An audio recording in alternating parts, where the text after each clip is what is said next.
All right, guys, so here we are with Jonas Hart, and Jonas came in the other day and said he was having some pitching issues. So we took a look. Here on the left is going to be his before, and then on the right is his after. And you can see as when I play the recording on the right, you can see him throw a ball up and in, maybe hit a batter, maybe threw it over the backstop, who knows, but not a very good throw. And so one of the things that we had done is, well, three things in this case here, watching his video. The first one was pretty easy, fairly simple.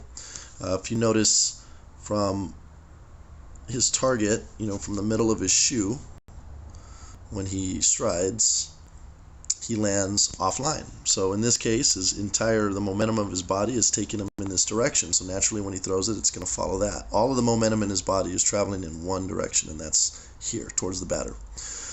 The second thing that we went through is his glove side. And if you see, his glove is very lazy. It comes out and then it just kind of hangs there as he throws. And what your glove does is it acts as a counterbalance or a counter lever. All right, and this is going off of Newton's third law, which is the law of reaction. For every action, there's an equal and opposite negative reaction. So in this case here, if the arm, the glove hand, is going to fly out in this direction here, then the ball is going to want to travel out in the opposite direction that way, which again is why he throws the ball in that direction. And the last thing that we talked about was, what do we actually want to do with the ball? How do we want to throw this pitch?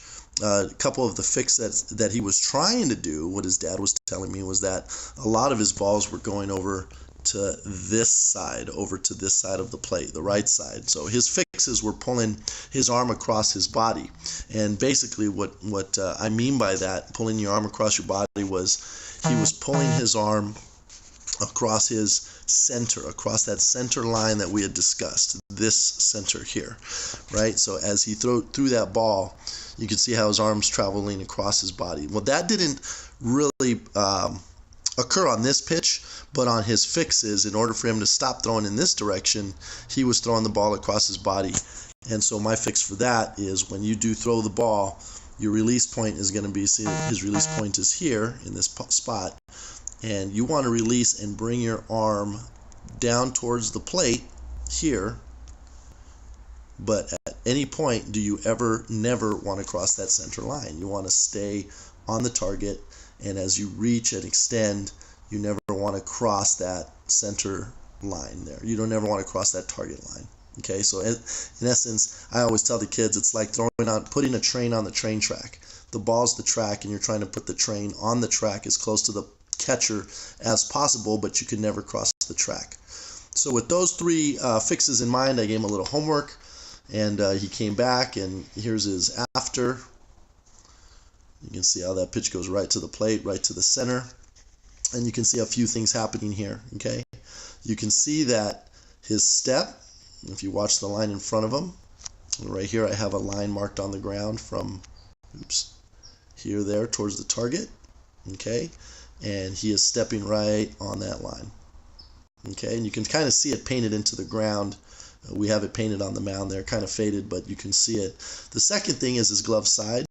So my fix for the glove side is to tuck that elbow against the hip, and you're going to bring that glove to your armpit, and that helps you make a really, really good turn. So you can see that elbow right there is keeping his front side locked, and that now his torso can rotate around without it flying open like it does here. And on this side here, you see how that front side, the elbow gets away from the hip.